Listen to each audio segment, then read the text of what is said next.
Ancient Greece was one of the greatest societies in history. Throughout its lifespan, it was a pinnacle of culture and intellect, a glorious empire, and a steadfast militaristic power. However, these different characteristics can be found in greater amounts in not only time periods of Greek history, but also different places. In its earliest form, ancient Greece was made up of autonomous city-states, each one different from the last. In this segment, we will be analysing the art and politics of ancient Athens in roughly the period between 508 BC and 322 BC, otherwise known as the time of the Great Athenian Democracy. This piece will show the very involved relationship between politics and art.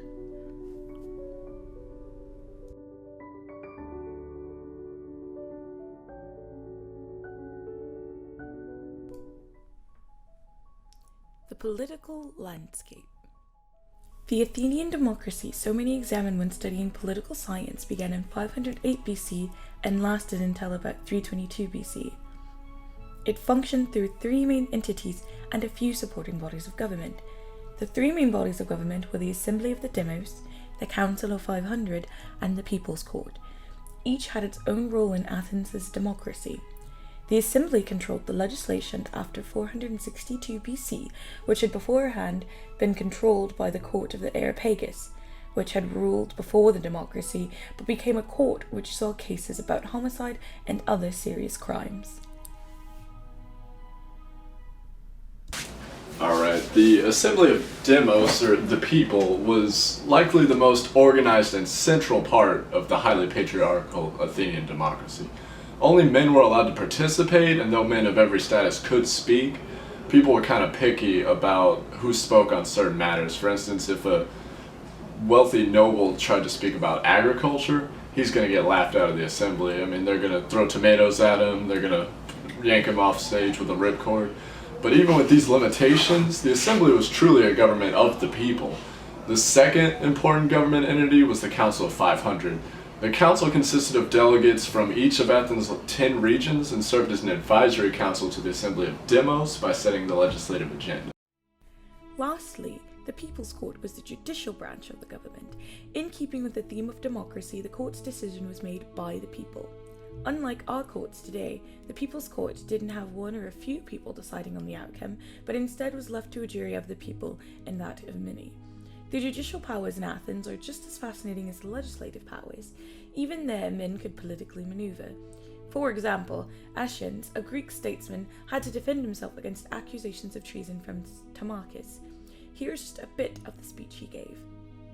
You will see then that Timarchus cannot blame the city for any part of this prosecution, nor can he blame the laws, nor you, nor me, but only himself, for because of his shameful private life, the laws forbade him to speak before the people, laying on him an injunction not difficult, in my opinion, to obey, nay, most easy, and had he been wise, he need not have made his slanderous attack upon me.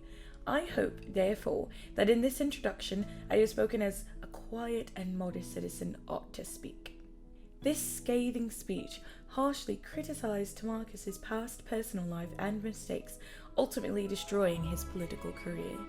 Not all political actions were quite so dramatic, and after looking at these three entities, it is easy to see where modern democracy got its start. However, it would be prudent to notice that Athenian democracy, while having a law-making power and a judicial power, left no one person in an executive role. Individuals greatly prided themselves on being able to participate in government. Being a citizen was almost more important than socioeconomic status. As such, all participated and took pride in being involved and protecting the democracy. The art.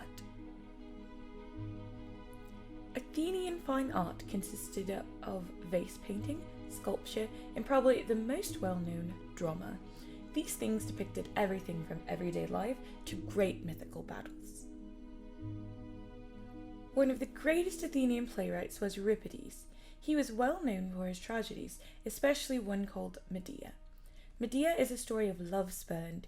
Her husband, Jason, the same who procured the golden fleece, has married Glauce, the king of Corinth's daughter, after which Medea plans on and succeeds on killing Glauce, her father, and her own children, all to make Jason suffer her wrath.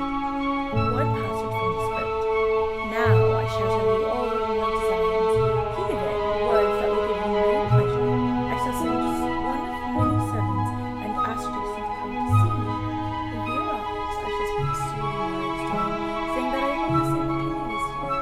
the royal marriage he has made by abandoning me is well made, but these are beneficial and good decisions.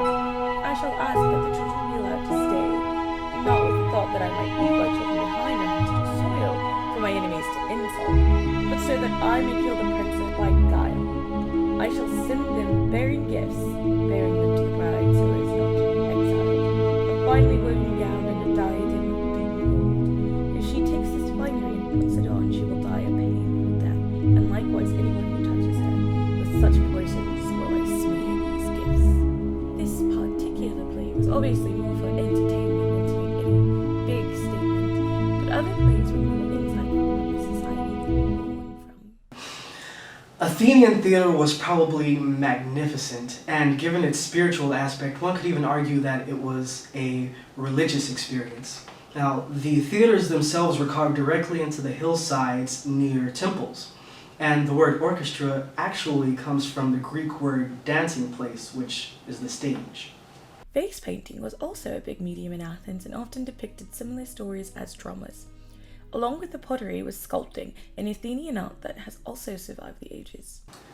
Pottery making techniques shifted from what is known as black figure to red figure.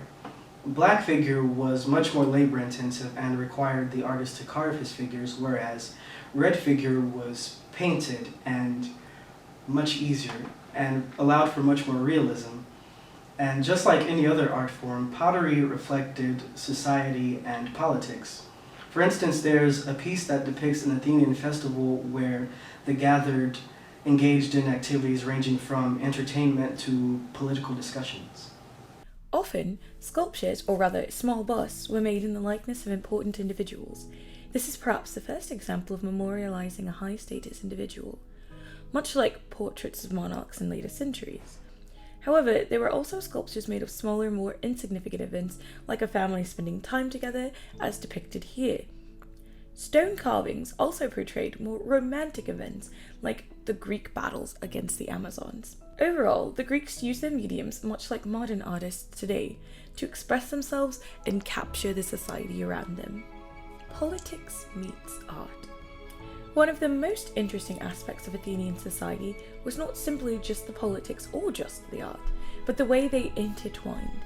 While dramas and vases depicted fantastical scenes, a lot of them are rooted in social commentary or were parallels of society. For example, even the structure and openness of Athenian theatre was much like the political forums of the assembly.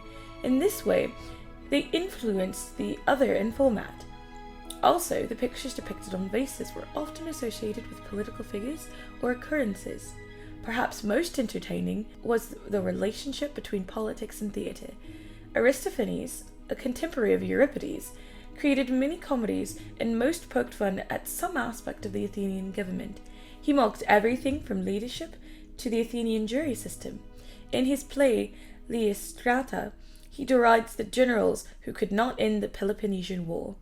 Lysistrata depicts a woman named Lysistrata who tries to bring peace to Greece and end the Peloponnesian War by getting all the women in Greece to withhold sex from their husbands until the war was ended. Here's a line from the leading lady herself. "Stop this banging. I'm coming of my own accord. Why bars? It is not bars we need, but common sense." This line from Lysistrata can most likely completely sum Aristophanes' feelings towards the generals leading the Peloponnesian War. All they needed was common sense. The great Athenian playwrights like Aristophanes, Sophocles, and Euripides really had something to say about the world around them, and oftentimes it wasn't praise. And that just goes to show how important the ideas of freedom and democracy were to the Athenians. They could publicly ridicule the government because it was essentially the same as standing in the assembly and debating aspects of the Council of 500 or the People's Court. All in all, theatres and visual art were molded by the government around them, but also influenced the government and society. In this way, Athens was truly an artistic and a political powerhouse.